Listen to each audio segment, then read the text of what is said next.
Good evening, everybody. Breaking news. The president is in Japan. Soon he will be in South Korea. The Democratic Party is in a worsening crisis. Former Democratic National Committee Chairwoman Donna Brazile refuses to keep quiet about corruption in her party and dirty double dealing by Hillary Clinton's campaign. For those who are telling me to shut up, they told Hillary that a couple of months ago. You know what I tell them? Go to hell. I'm going to tell my story. And her story getting more public attention by the day. And a big story that is getting almost no attention. The United States Navy is caught up in the largest, most sordid corruption scandal in its history. And the scandal is widening. More than 60 admirals, that's correct, 60 admirals and hundreds of other Navy officers now under investigation for their contacts with a defense contractor in Asia who systematically, it is charged, bribed sailors with cash, gifts, and prostitutes. We'll also answer just who appears to be trying to bury the shocking scandal. And new reports tonight. The special counsel Robert Mueller has enough evidence to bring charges against former National Security Advisor Michael Flynn. Is another indictment on the way? Greg Jarrett will have the latest for us on the Russia collusion investigation. Our top story tonight, the Democratic Party in extreme crisis and the Democratic National Committee an utter disgrace. Former DNC Chair Donna Brazile exposing the rampant corruption of both the DNC and the Democratic Party. Brazile wrote in her soon-to-be-released memoir that she seriously contemplated replacing Hillary Clinton as the party's nominee with then Vice President Joe Biden after Hillary's fainting spell. I was under tremendous pressure after Secretary Clinton fainted to have a quote-unquote plan B. I didn't want a plan B. Plan A was great for me. I supported Hillary and I wanted her to win, but we were under pressure. Brazile claims she inherited a party in disarray and deeply in debt because President Obama had effectively plundered the monies raised by the party. President Obama, Hillary Clinton, Debbie Wasserman Schultz were, quote, three titanic egos who stripped the party to a shell for their own purposes. And Brazile says the Clinton campaign essentially rigged the nomination process by taking over the cash-strapped DNC. And the Clinton corruption doesn't end there, of course. New reports that an early draft of James Comey's statement exonerating Hillary Clinton accused her of being grossly negligent in handling classified information in the first draft. That's according to the reporting of The Hill, which says the language was changed to extremely careless when Comey announced no charges against Clinton in July of last year. The change is significant because federal law requires gross negligence in the handling of classified intelligence be punished with prison time or fines. Joining me now, Ed Rollins, chairman of the Great America PAC, Fox Business contributor, and great to see you. Thank you, my pleasure. This is a stunning revelation by the former chair of the Democratic National Committee, in which she is acknowledging the takeover by the Clintons a year in advance of when it would have even been proper. I know the result. I know Donna well. She's a very, very respectable operative, has been for many, many years, has given her heart and soul and her life to the Democratic National Committee. She took on when Debbie Wasserman Schultz, who was put in there to be Hillary's person in that DNC, and basically was a disaster, as she attests there. And I have no doubt anything that she has said in this book is truthful. I think it's what we've all suspected. And the bottom line is I think Hillary and her people thought they were the inevitable nominees and got nervous and didn't think they were going to win it there and had to take charge of it. I think there's two things that are very telling. One is Hillary was a lot sicker, and a lot of people thought she was a lot sicker. And I think the mere fact that she threatened to basically try and fix their party by moving her aside when she had her spell, which they denied she was ill, but others said she wasn't, I think says volumes for her. And I think the bottom line is there's a party in total disarray. They can say what they want about Donald Trump or what have you. We're moving forward, they're moving backwards. Yeah, and Donna Brazile also taking questions that she had foreknowledge of for the debates and sharing those. She was in their camp. She was no question in Hillary's camp. She did everything she could to be helpful. And I think for her now to come forth and say that this was all wrong, I think is a very powerful statement. But they were in that situation because President Obama, effectively, as I said, I mean, the Obama campaign, the president, he soaked up all of the money and left them in just a horrendous shape, not doing enough fundraising, or at least effective fundraising. When you look at the numbers, they lost the Senate, they lost the House, they lost governorship, majority of the governorships, they lost legislative seats, into where we're in the strongest position as Republicans that we've been since 1929. Just about 1,000 seats at every level have been lost by the Democrats. Absolutely, and he did nothing to basically turn that around. The whole Obama administration was about Obama. I think we can go further than that, though. Can we not, Ed?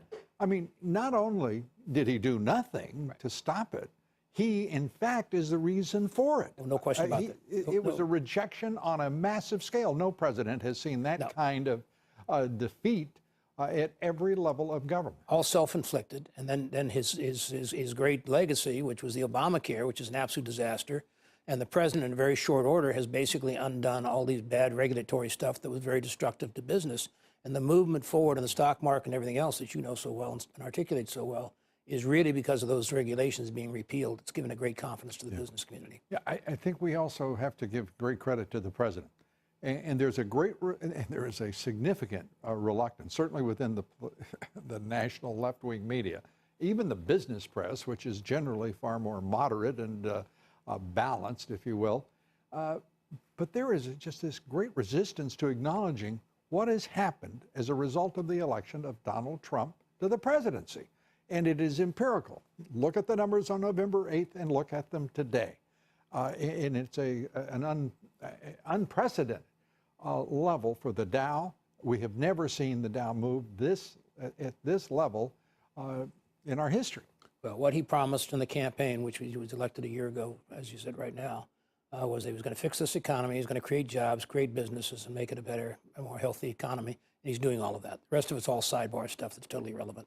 And the reception that he has received, first in the great state of Hawaii, which is, I think it's safe to say, very much a blue state, Obama country, and his arrival in Japan with a great reception on the part of the Prime Minister and the people of Japan, soon to be in Seoul, South Korea. The expectations are high for what he can achieve. Well, the sidebar of all of this is on the world stage, he is a very significant leader, and these countries recognize strength, and he is a strong leader. Whether this country likes him or doesn't like him is not relevant in those environments. They see someone who's a man of his word, a man who's going to get things done, and his popularity is not as important to him. It will be over time. As I said on this show, he's going to be like Harry Truman. When you go back and look at him, he's going to go down as one of the great presidents. Yeah, I'll even go a little farther.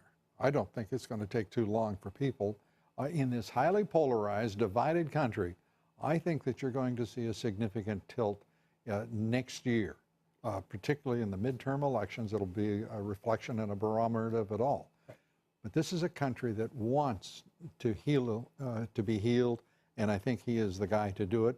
As soon as the national left-wing media ends this nonsense, this character assassination, this personal destruction campaign that they're on, there's a point at which not even the left-wing propagandist can continue at this venal level to attack this president when his achievements and accomplishments are what they look like they'll be in a year.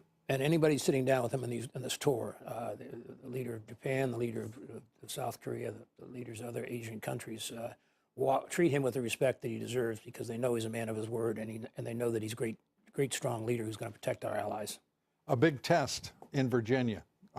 Your thoughts about the governor's race and how Gillespie, who's running 5 points behind right now, but in a closing. It's closing. It's it always depends on these races who's going to turn out. He's now has the momentum. I usually go with someone who has the momentum. Who turns out their vote? I think it's a critical thing. Can Democrats get out the African-American vote, which they couldn't do effectively in the presidential race? Are they going to do that here? The religious right, the Republicans are going to turn out. I would bet today that Gillespie's going to win a slight margin. Yeah, it's an interesting situation in which Donna Brazile, the head of the DNC, bringing this evidence against the Democratic Party, It's going to be interesting to see if the African American voters of Virginia will vote in a block with the commitment that they have shown previously, or whether they're going to say, you know, any party that acts like this, what are we doing? Well, if they don't turn out in presidential kind of numbers, then I think Gillespie's got the momentum and he's going to win. All right. So, Ed Rollins, as always. Thank you, sir. We're coming right back. A lot more ahead. It is an incredible news night, so please stay with us.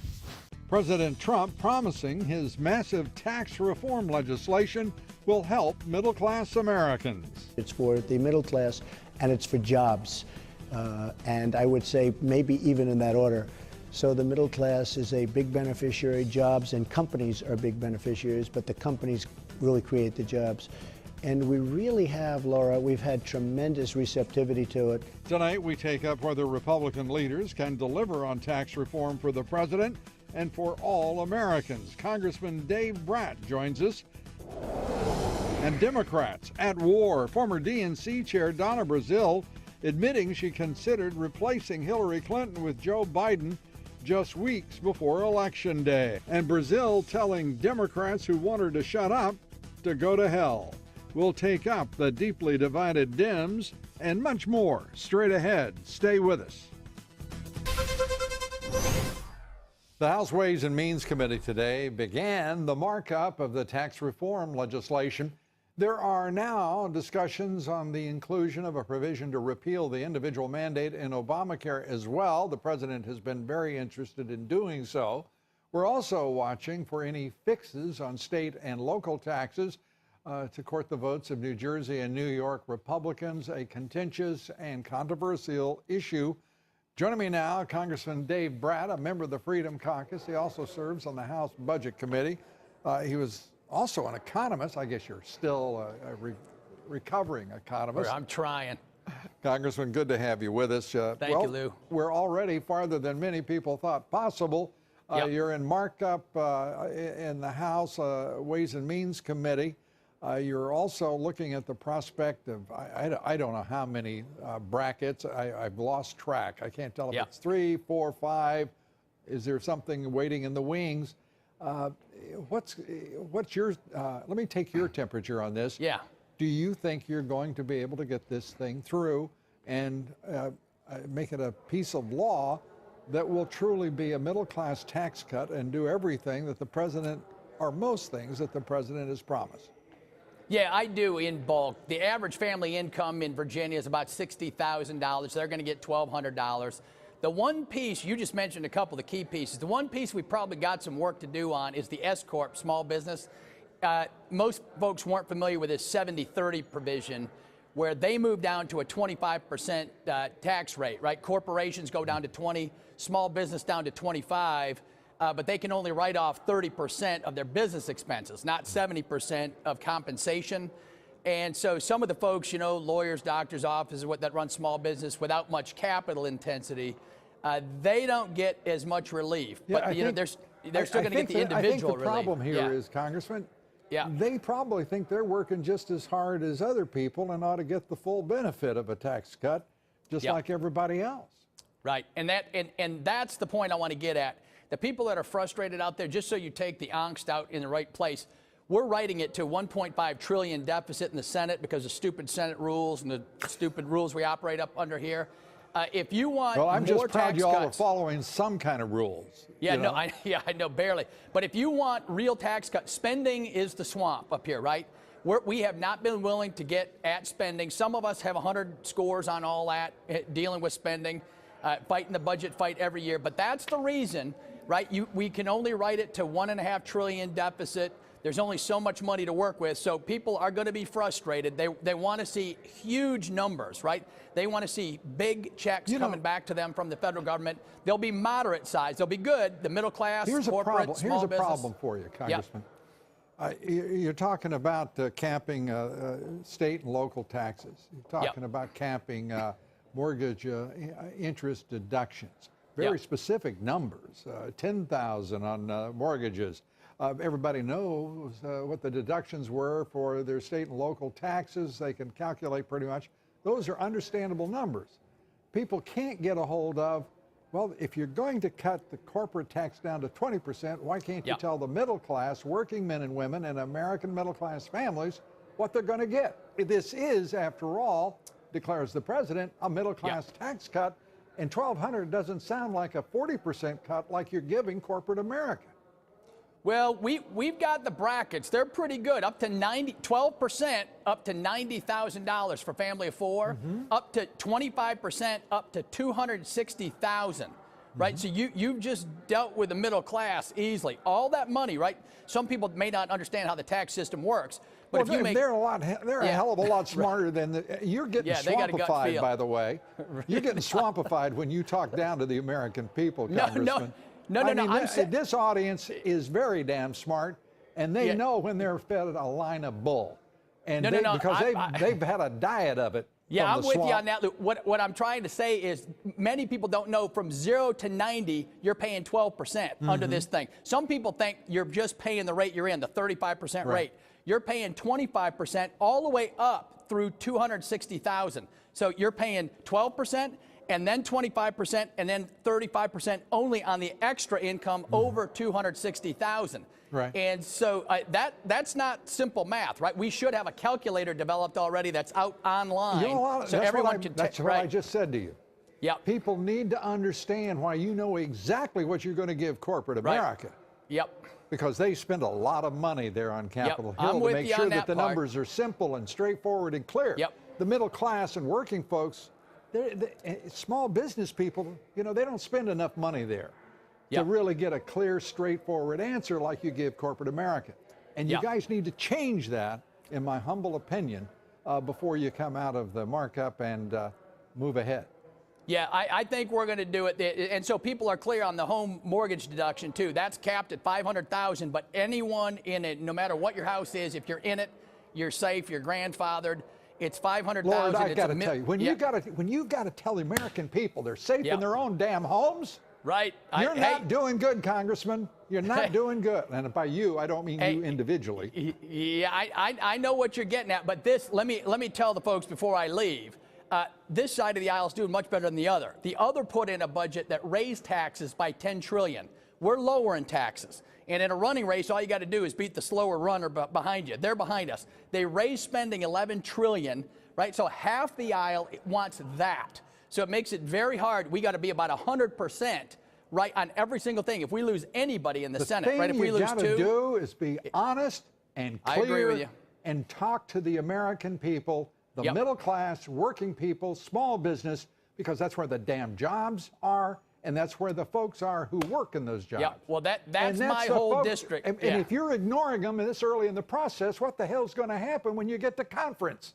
Yep, I don't think we're ignoring them, Lou. The middle class, everybody in the middle, everyone in the middle class will get a tax cut, right? That's a fact right now. We got ways and means to score that thing. Everyone in the middle class, if you're 60,000. My point is, Congressman, they don't know how much it is because you can't tell them. And a clear, simple, direct, concise way that you're telling the CEOs and the CFOs and the shareholders of corporate America. Yeah, well, and let me that's just a doggone shame. Well, let me be clear on that. The individual that's side what I'm asking for. They have all the rates are as clear as crystal could be. The corporate side is 20. We have our rates on the individual side starting at 12. But what is hard on the let's you come back in a week. And let's talk about crystal clear. We'll just start at the crystal clear, and we'll go through the clarity that you are. The individual side has all these write-offs, Lou. That's the hard part. I can't explain that in 5 seconds. That's a tough one. Well, you know what? You got a week to get ready. All right, I'll get ready for you. Try to do. It'll be a machine gun next week for you. Let's go get them. All right, a lightning round right here on Lou Dobbs Good, let's tonight. do it. I'm ready. Congressman, thanks so much. Congressman Dave Brad. Thank you, sir. You bet. The deadliest mass shooting in Texas history could have been even worse had it not been for two good folks who stood up against the violence. Stephen Williford, working on his car across the street from the First Baptist Church of Sutherland Springs Sunday when he heard gunman Devin Kelly open fire inside the church. He grabbed his rifle, exchanged gunfire with the murderer. He wounded him, then flagged down a truck driven by Johnny Langendorf when Kelly tried to escape.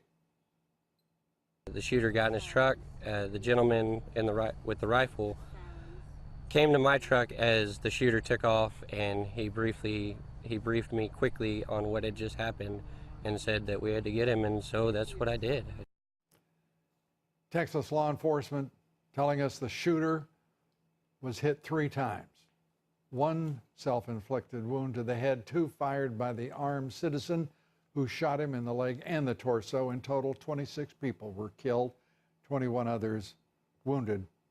At a joint press briefing in Japan today, the president described the shooting as a, quote, mental health issue on the highest level, end quote.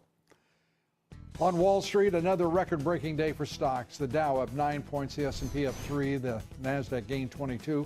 All are at, are you ready? All-time record highs. And volume on the big board, 3.5 billion shares on this beautiful Monday in America. The Wall Street Journal reporting Disney recently held talks to buy some of 21st Century Fox's cable networks, sending shares of both companies higher. A reminder to listen to my reports 3 times a day, coast to coast on the Salem Radio Network. Up next, sewage from Mexico floating north into American beach towns, sickening California residents. Why isn't Governor Jerry Brown, why isn't the state of California doing something to stop it? Where is the federal government? We'll have a full report for you here next. Stay with us. We'll be right back.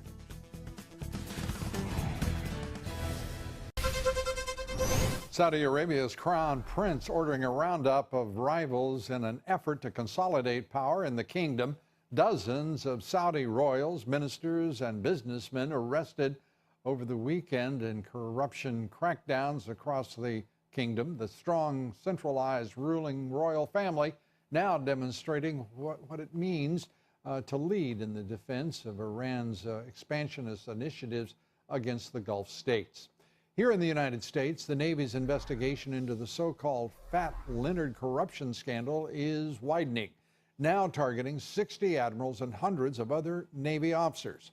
Malaysian defense contractor Leonard Glenn Francis is accused of bribing Navy personnel with luxurious gifts, prostitutes, parties in exchange for classified information in order to win lucrative contracts with the 7th Fleet. The Justice Department has already filed criminal charges against 28 people since Francis was arrested in a sting operation 4 years ago. 4 years ago. And the scandal widens, and it has taken 4 years to understand that 60 admirals may be implicated. That is an outrageous delay. It is purposeful, it appears, and in my opinion has created a great chasm of vulnerability in our national security posture. In fact, it must be fixed, and fixed now. The consequences of these kinds of federal investigations that go on forever and result in far too few consequences must end. The federal government must have significant, painful, and swift results when they bring charges. This is not such a case. It can still be, but that is up to the president to decide. The Border Patrol facing new challenges along the southern border with Mexico. Agents now forced to contend with not only drugs, with criminals crossing the border, the cartel violence, but toxic water following sewage spills from Mexico, putting them at risk for illness, forcing California state officials to shut down beaches and to do so regularly. Fox News national correspondent William LaJeunesse with our report. Well, Lou, we have 2 problems. One, the Tijuana River flows north into the U.S. Second, Mexican waste pumped into the ocean is carried naturally onto California beaches. Now, by law, Mexico is supposed to treat that water and tell us when they don't, and officials say they're not. You've got this plume of brown, stenchy sewage. It was like a giant blob, like the blob moving forward up your beach and just filling your nostrils and all your senses with the stench of raw sewage. Our guys understand the risks of law enforcement, being shot at, being rocked, but we won't accept anymore is working in basically a sewage or chemical waste dump. The Border Patrol, surfers, anyone using this beach is exposed to Mexican waste. I've personally got it on my arms.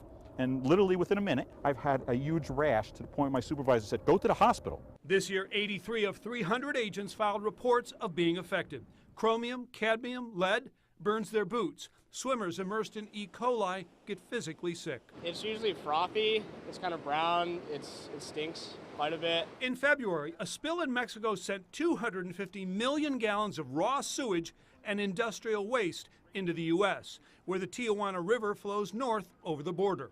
200 days a year, officials close Imperial Beach. Unfortunately, the United States government seems to be in the mode where everything's fine, don't worry about it. Local cities are suing the U.S. and Mexico. Literally, and pun intended, they don't give a crap. Where's the governor of California? Governor Brown is going around the world, saving the world for the environment. God bless. But what about this environmental disaster down here? So the bottom line is people are getting sick. Mexico is not poor. They have oil, they have tourism, they have remittances, and it is money that officials claim they're choosing not to spend on something as basic as clean water. Lou? William, thanks so much. William LaJeunesse reporting. Incredible. We're coming right back. Much more straight ahead. Stay with us. Virginia gubernatorial candidate Ed Gillespie vows to crack down on illegal immigration and keep Virginia families safe. I believe that if someone is here illegally and they commit a violent crime, our law enforcement authorities at the local level need to cooperate with federal authorities and comply with federal immigration law, and those people should be deported. We take up the battle over illegal immigration and sanctuary cities with Kansas Secretary of State Chris Kobach.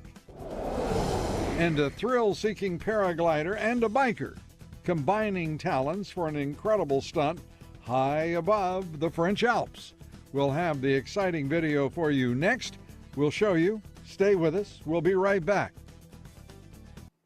Joining us now, Chris Kobach. He is the Kansas Secretary of State, Vice Chairman of the Presidential Advisory Commission on Election Integrity. Chris, it's great to have you with us. Let's get a sense of where you are right now on the idea of DACA. Amnesty is proposed. The president saying that there will be no gift here. That's his pledge. What's your take? Well, I think DACA is a very bad idea, and I'm hopeful that it will not be on the table. You know, DACA would be a gift, an amnesty to 1.7 million. It's estimated aliens who are eligible for it. 800,000, more than 800,000 have already claimed it. But you got to remember, Lou, that the American citizens who are having the toughest time in the job market right now are young Americans in their 20s and 30s. Unemployment rate is 9%, underemployment is 19%, and I just have to scratch my head and think, why in the world would we want to legalize 1.5 million aliens to compete against the 5 million unemployed Americans of this same age group? So it doesn't make sense, but hopefully it won't happen. Yeah, let me turn to the diversity lottery. The awful events that have taken place in New York. The worst casualties, the death toll since September 11th, 2 weeks ago. And we find out then that lottery winners, then chain migration, all coming together in one individual, tragically for so many victims. Your thoughts? Yeah. Well, so the diversity visa lottery, for viewers who don't know the details, it's a lottery that's been around, originally started in 1986, then it was codified again in 1990. And Chuck what it Schumer does is introduced the legislation in the U.S. Senate. Yeah. He's trying to distance himself somewhat from that, hasn't he? He has. And I should point out, Chris Kobach wrote a terrific editorial in Breitbart. And Chris, let's go to the issue here. The president has said he wants to end it. Does he have the power to do it? Well, it's going to take an act of Congress to end it. But I'll tell you this, Lou, with the diversity, you've got 50,000 people a year, aliens, winning this lottery, 14 million put in for it. And the question is, where's the U.S. national interest? With other green cards that we give out, usually there's a national interest of we need someone to fill that job, or they have a valuable skill, or we're reuniting a U.S. citizen with his family. But with these lottery winners, there is zero national interest, and yet we're taking on the risk that we're going to admit yet another terrorist through the lottery. This guy in New York, the Uzbeki immigrant who won the green card lottery, he was not the first terrorist to come in through the lottery. Let's turn to the Virginia race. Sanctuary cities looming large. The Democratic candidate backing away from support for sanctuary cities. How big a role will it play? The issue of sanctuary cities in the outcome of the election? You know, Lou, I think it's going to play a big a big role in the outcome, and I think this may be the one issue that pushes Gillespie over the top as the race tightens in these final hours. Sanctuary cities, you look at it in the polling, you look at it in voting, it cuts across party lines. Independents, Democrats don't want sanctuary cities either. And in the case of Virginia, you've got many cases of aliens who've been either deported and come back, or who haven't been, who have committed horrific murders. And people in Virginia recognize that sanctuary cities endanger them. And we've got 340 jurisdictions already across the country of sanctuary cities, some in Virginia. This is something that I think Gillespie has rightly latched onto and said, hey, I can do this, and I differ from my Democrat opponent. And we have seen what difference a governor can make. Governor Greg Abbott in Texas is a great example of pushing this issue forward to secure the safety of Texans. So it does matter. Chris, it's always good to talk with you. We thank you so much. Appreciate it. Good to see you. Chris, great to be with you, Lou. Be sure to vote on our poll tonight. The question is, do you trust the Capitol Hill elites to actually, really, truly cut taxes for the middle class and small businesses? Cast your vote on Twitter at Lou Dobbs. We'd like to hear from you on this. And now it's time for the video, and please roll the video. There we go. Watch as this mountain biker and paraglider link up for what is an extraordinary flight above the French Alps. Look at this. I think that's a pretty good trick right there. All the while enjoying stunning views, the biker detaching and proceeding to the race of the paraglider down the mountain. Racing himself, actually. Beautiful. Absolutely beautiful. Up next, the House moving forward on tax cuts as Senate Republicans plan to release their tax bill after they mark it up this week. Treasury spokesman Tony Sayegh joins me next to talk about whether Congress is ready to deliver for President Trump. They look ready, don't they? Come on, guys, look ready. We're coming right back. Joining me now, Tony Sayegh, Assistant Secretary for Public Affairs at the United States Treasury Department. Always great to see you. Sir, great to see you. How do you feel about what's coming out of the Ways and Means Committee? I know it's early at this point, but talking earlier with Congressman Bratt, I haven't heard the Ways and Means Committee be very specific or clear about how much the middle class gets and how they're going to make it fair and commensurate with the corporate tax for small business. Lou, you know very well the president has two bright lines in this tax reform. The first is making sure we have a major middle class tax cut that appears to happen. He calls it a middle class. That appears to happen in this Ways and Means bill. Now, I'm clued in. Is the Ways and Means Committee clued in? We believe so. The president understands that we need to make sure that on the individual side, that we give meaningful major tax reform to middle-class Americans. That's doubling the standard deduction. That's increasing significantly the child tax credit, and that's lowering their rate. So how much is it? So if you're making, well, the tax credit, I think for the child tax credit is $1,600. Right. But if you're making $260,000 today, you're paying a 33% rate. Under what I understand to be the House plan, you're going to pay a 25% rate. Right. That's a meaningful reduction for middle-income families, certainly. And if you're making $59,000, you're going to get a reduction or at least a tax cut of $1,200 or close to it as far as your bill is concerned. So that's who we're focused on the individual side. And capping the taxes on a mortgage, reducing it from $1 million to $500,000. Talking about state and local taxes and reducing those. Everybody understands what they're losing in that, in those eliminations. And others that may be in the weeds. Why not just have a straightforward statement about what the middle class gets, what small business gets, because small business is where the jobs are created, as you well know. So let's start with the mortgage interest. We cap it. Is this going to be the simple answer? At $500,000, right? So the mortgages above that are 6%. So the vast majority of Americans get a meaningful mortgage interest deduction with the current plan. And when you look at small businesses, Lou, we're giving them the lowest top rate they've had in 80 years at 25%. Currently, they pay 39.6%. There are going to be guardrails because there is a difference between wage income and business income. So the business income should be treated a bit differently. That's what you have here. So we make sure that this money is used to grow jobs, grow paychecks, and reinvest in businesses to grow. And that's what you get with this plan is a pro-growth approach to the economy that's not existed in quite a long time, and a wage growth. So when you look at corporations, for example, we're going from 35 to 20. Well, their profits are up 11% in the last 8 years. Guess what's not up? The wage income. That's actually up 0.01%. That's pathetic. That's why when you call this a middle class tax cut, as the president does, as your administration does, it better be meaningful. Well, it's going to be from $4,000 to $9,000. But let me be clear about why I'm saying it better be meaningful. To survive in the House and the Senate, it seems clear, to be clear, that a 40% reduction in the corporate tax rate, because that's what it is, right? Well, yes, but it has impact on the individual worker.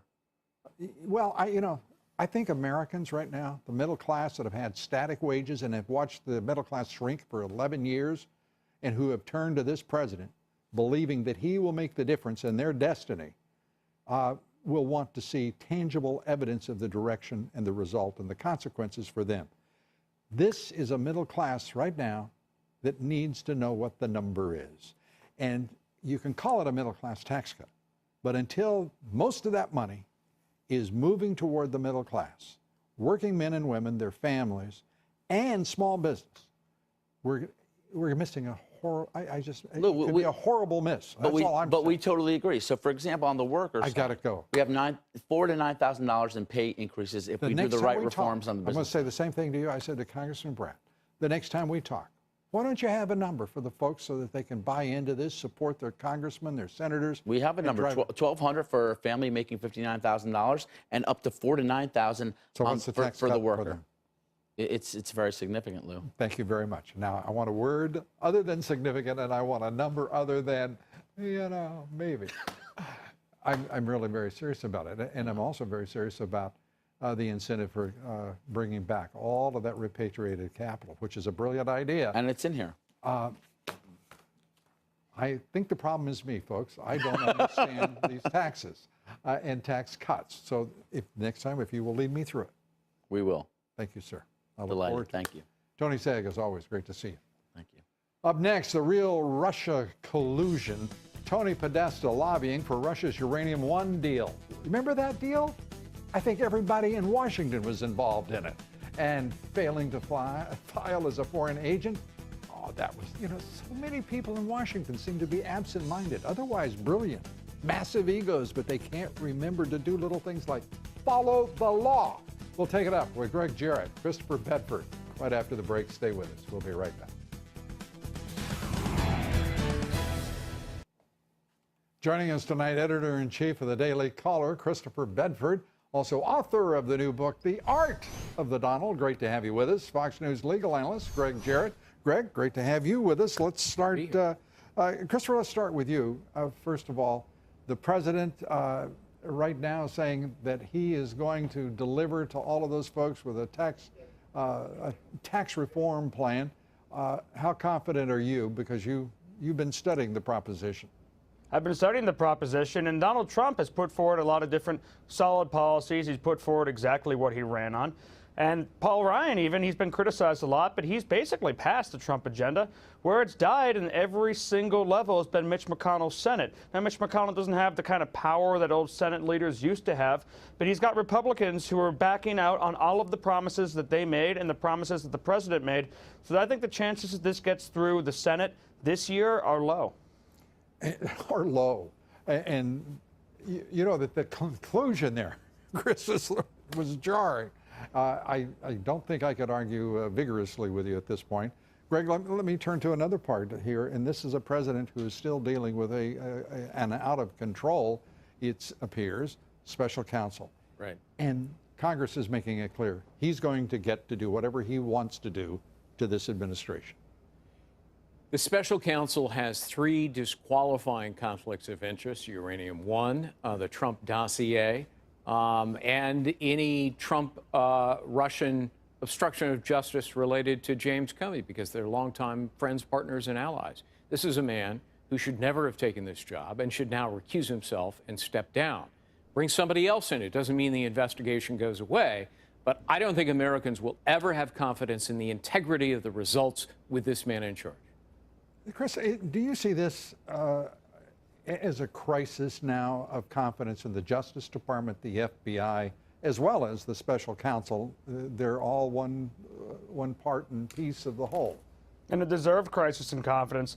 Americans have basically realized that everybody's tied up in everyone. They're all connected. They're all neighbors. They're all old friends. They have conflicts of interest. The things that Manafort is now in trouble for, Donald Trump's former campaign chairman, it turns out that involved John Podesta and his brother and their lobbying group. Everything is intertangled here, and it's going to be really difficult to find someone who can actually come through, be independent, and deliver a ruling that the Americans will agree with. And no matter what the ruling is, if it comes out that there's no collusion, the FBI has presented no evidence so far, Americans on the Democratic side won't believe it anyways. So it's going to be a tough road. It's backwards. There should be a special counsel investigating Hillary Clinton, not Donald Trump. There is a plethora of evidence that she may have committed up to 14 different crimes in 4 different areas. And a Republican-led Congress and Senate are refusing to move forward, and the Attorney General, the Republican Attorney General, taking no steps. Greg Jarrett, Christopher Bedford, I hope you both will come back soon.